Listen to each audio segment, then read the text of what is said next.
if you heard that music, and I hope you did, that is my classic Q&A music that I started off with a long time ago. I think it's been about a year or two. I actually started off with this song. I missed it, and I decided to put it on this Q&A, and I'm hoping that YouTube will not cut it, because if they don't cut it, I'm going to keep this song as my Q&A song and just leave it the way it is until YouTube wants me to get rid of it, and then I will have to get rid of it and switch back to Indie Air. But either or, guys, this is another mini Q&A number 75.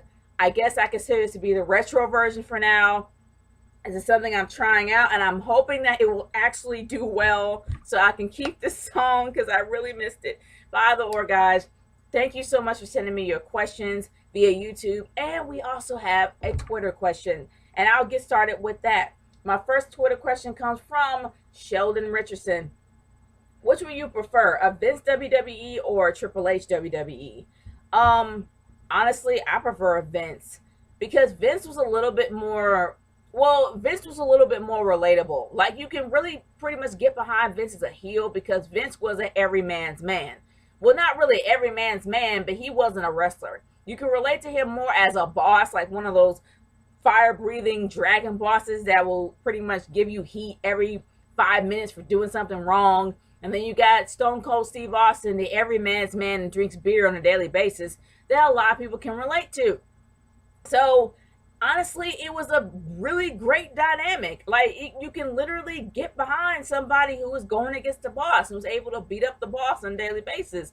And Vince really did have more of a creative mind back then, especially more of a survivalistic kind of thinking.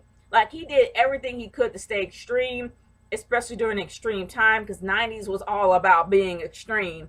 Not to mention that he did two very successful eras. He did the Attitude Era, a very successful era, as well as the Ruthless Aggression Era, which was pretty successful in itself. And he was fairly creative, plus you can get behind somebody who wasn't a wrestler. As for Triple H, he just looks like a wrestler that married good. That's pretty much it. And I really don't see a lot of people getting behind him unless he was a fan during the DX days. If you were a fan of his during the DX days, you're going to be a fan for life.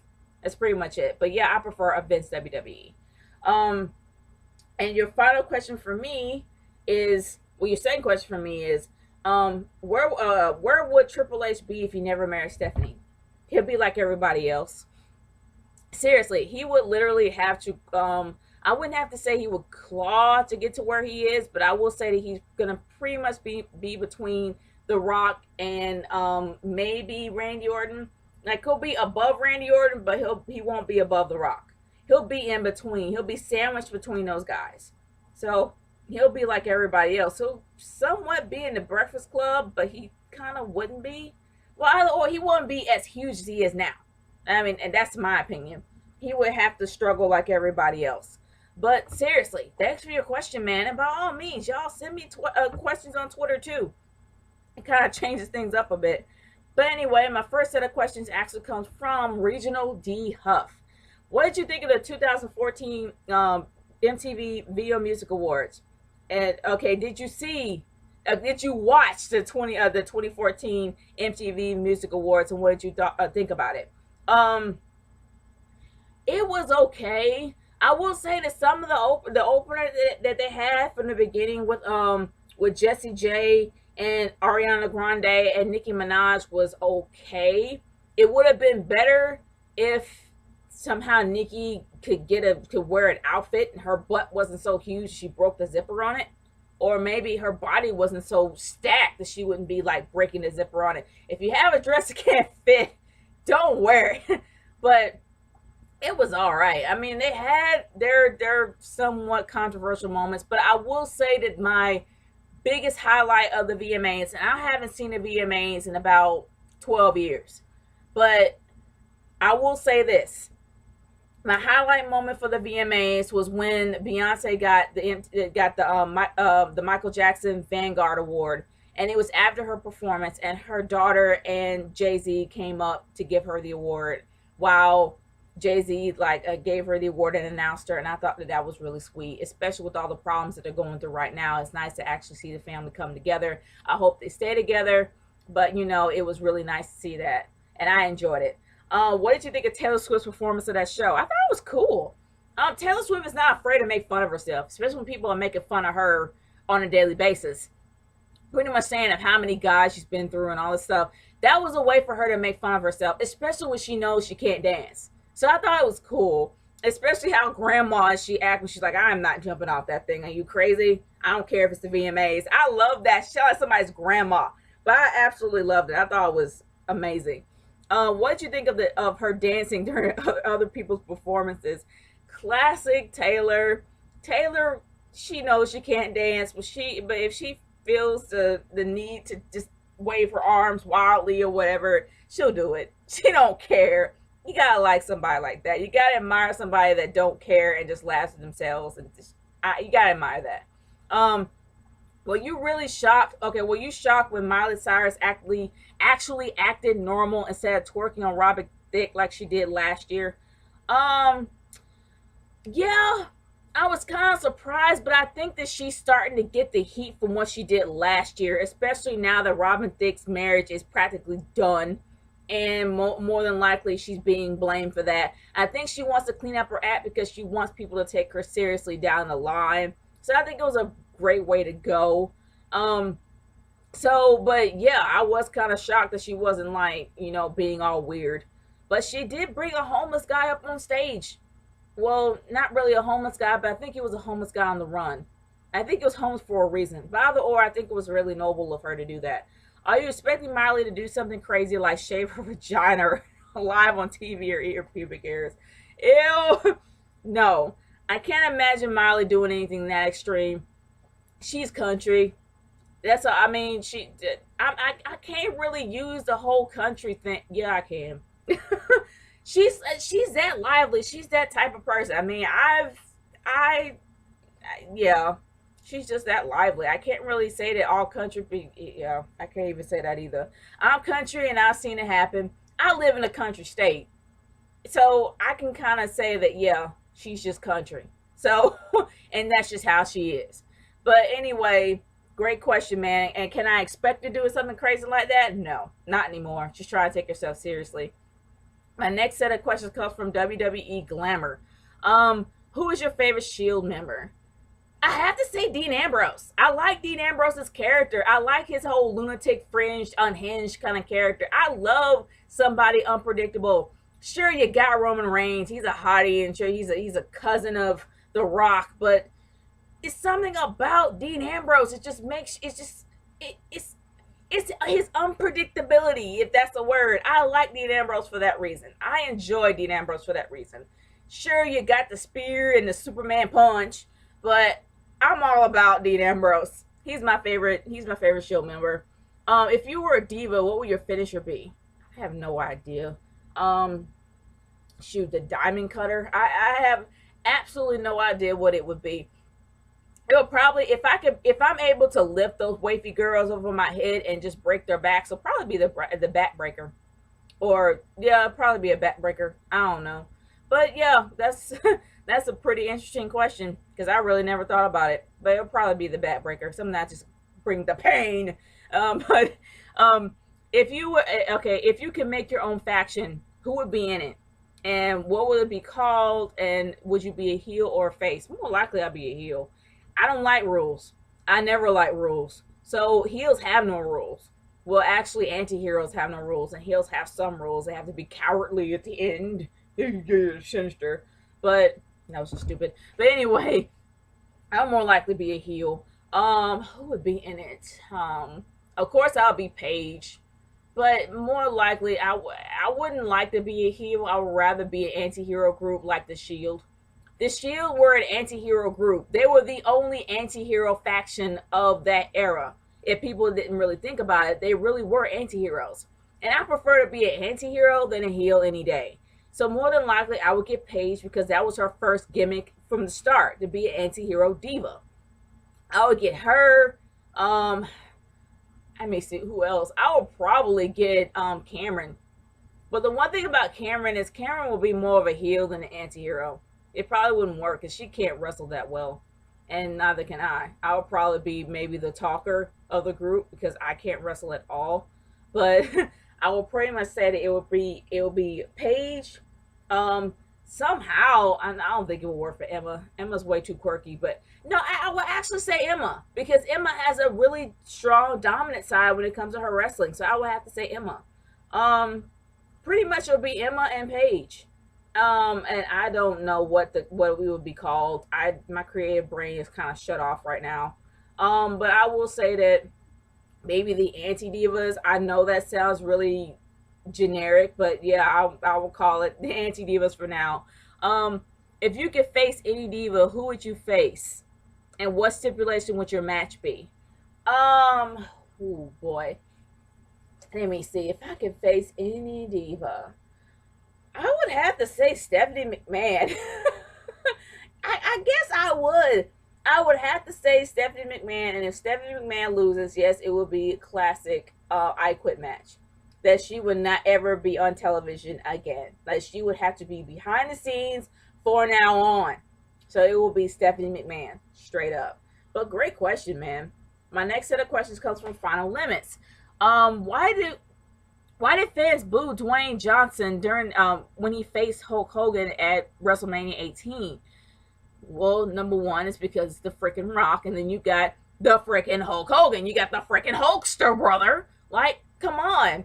Hulk Hogan's like the 100% true blue, truth, justice in the American way babyface of the golden era. How can you hate on somebody like Hulk Hogan? You can't. Yeah, you loved him as a heel, you love him as a face. That's how it's gonna be. And The Rock's character was meant to be a heel. Period. He's arrogant, he thinks highly of himself, and he thinks he's better than you. Of course.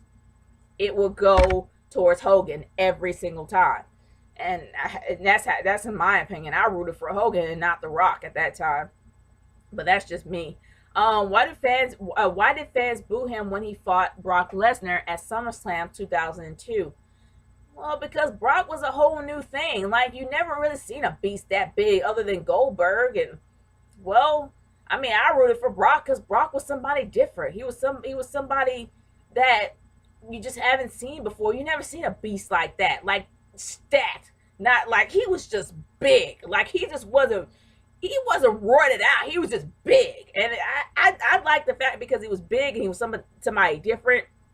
And honestly, I didn't really care much for The Rock because his gimmick was getting old. Not only that, not really so much getting old, but the fact is that during that time, The Rock was actually trying to make a transition out of the WWE. So a lot of people thought that he was kind of betraying the company, and I wouldn't be surprised that's why they booed him then, because he was actually trying to become more of a Hollywood star than a wrestler at that time. I think that around that time he was actually trying to make the transition out, or actually considering making the transition out.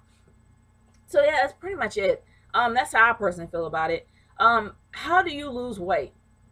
You just exercise, I guess. For me, I just do things that I consider as fun. I don't like a routine. I don't like a regimen. It never works. And I definitely don't like diets.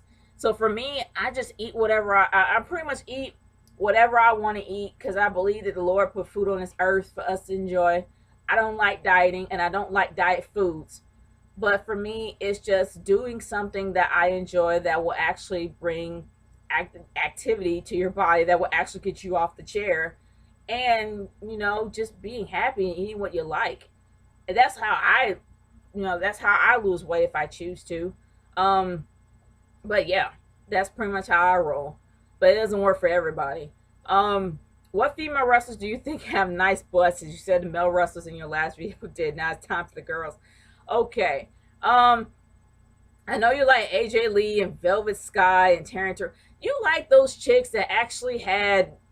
I mean, there's a trick for that. I'm gonna be real. The only way that women can actually have a lot of good, decent butt lift is the underwear that they wear. There is a trick for that. There's a trick to lift your behind if you just need to have a little bit of a lift. And Victoria's Secret actually makes underwear like that. I don't know what it's called. I know Bikini Cuts can do that to you.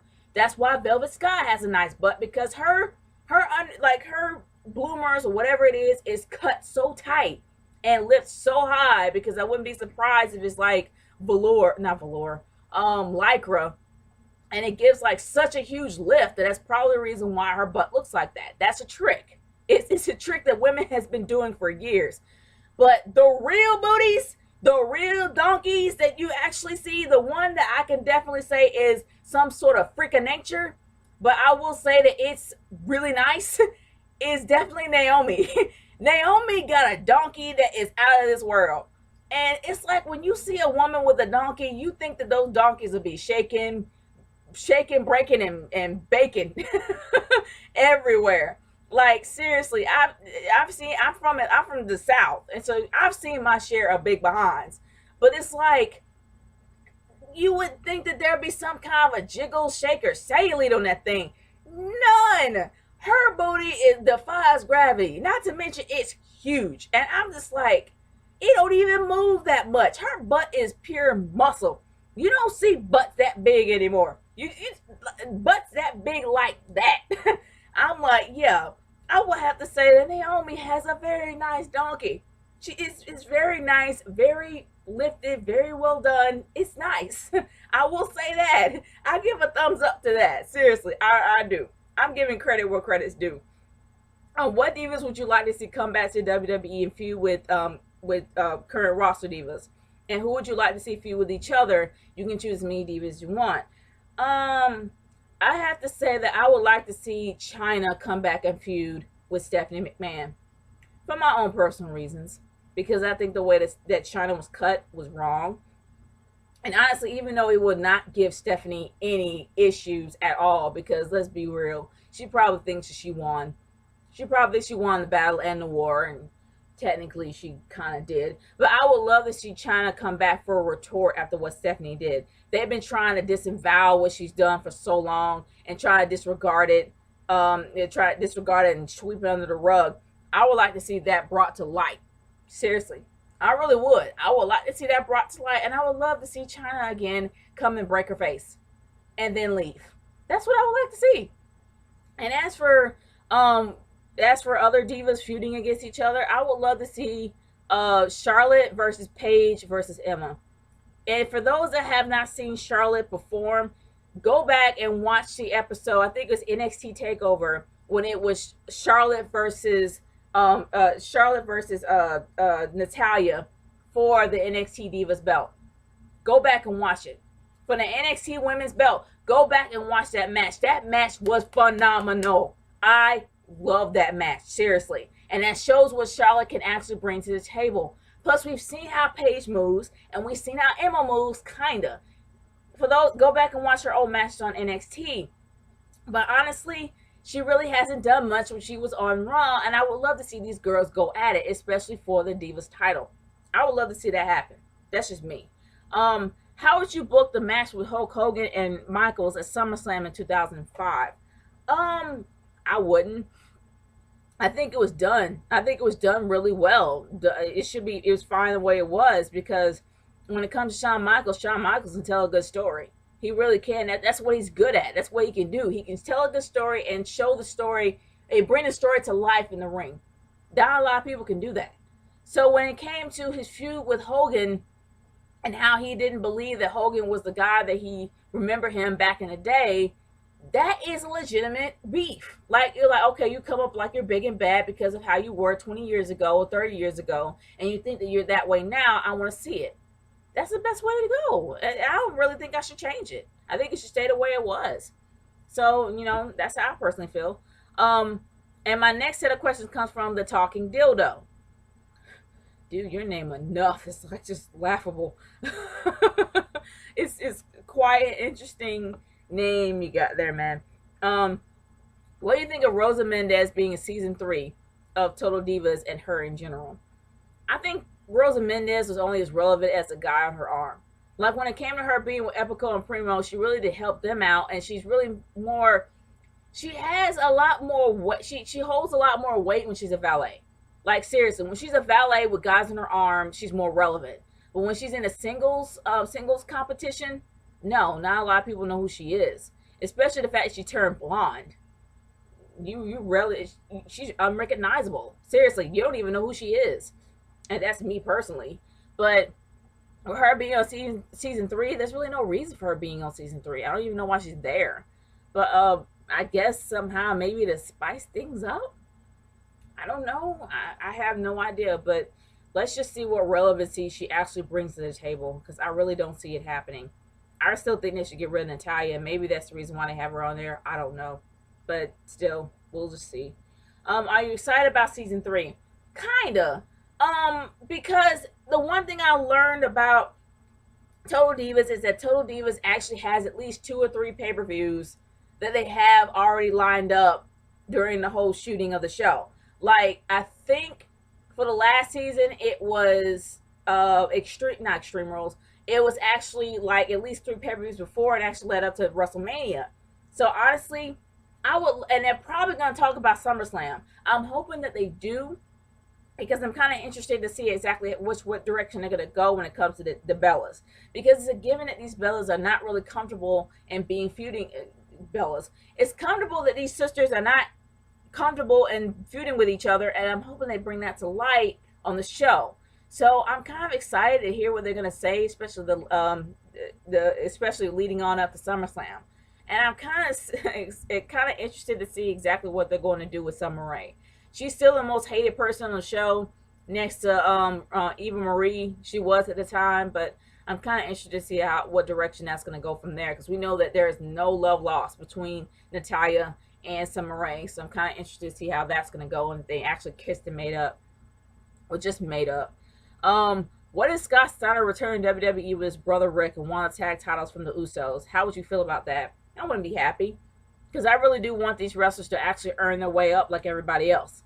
Instead of you being a legend and thinking that you have that you're way ahead of the line, come on, earn your way up like everybody else. Get to that point. Make people understand why you're a legend in the first place. That's just how I see it. Because everybody now is not going to remember. There's only a handful of people is going to remember the Attitude Era. And for those that actually are into WWE now, don't even know what the Attitude Era is. They're probably 10 years old. Around that time, they weren't even thought of. So a lot of people don't know what the Attitude Era is. A lot of people don't know what the Ruthless Aggression Era is. And a lot of people don't know what WCW was back in the day. So make yourself relevant and make yourself realize why you're a legend in the eyes of all the people that consider you to be a classic. Make people notice you for being a classic by actually going out there and fighting. That's just how I see it. Sorry, allergies. And my final set of questions actually comes from Dave Lester. When do you think Raw will be good again? I don't know. I really don't know. There are many things that they could do to make it a bit better. Number one, stop being afraid of making John Cena fail. Stop being afraid of making him less than a superhero. Make him fail like everybody else. Make him more human. And number two, find writers that know about the brand. That would help. Instead of getting these soap opera writers, it's not even so much of the fact that they're soap opera writers. They get soap opera writers that don't know the business. Get somebody that knows the business and know how to close a good storyline. There you go. That could help a lot. What if Scott Steiner was a member of the Spirit Squad? That would be weird because it couldn't fit the shirts. What if Scott Steiner became your new boss? I would hide daily. Which diva do you think is the hottest right now and that you would smash? I wouldn't smash, but I would say that Eva Marie is pretty hot. And I think it's the red hair. I would say that she's pretty hot. I wouldn't smash her, but I would say that she's hot. Any divas that you would date? No. Okay, I'm not a dude, so I'm not going to answer that question. What do you think? Okay, what did you think when Jericho put Stacy Keibler in the walls of Jericho? That it hurt. What if Umaga was alive today in the WWE? How would you think he would be booked? As a heel, because he's booked as the Samoan Bulldozer. That's as far as you can go from there. But guys, those are all my questions. Thank you so much for sending me questions. And by all means, send them to me on my YouTube, as well as on Twitter at RKA30 hashtag NatureGirlQ&A. NatureGirl30 signing off. Peace out. Later.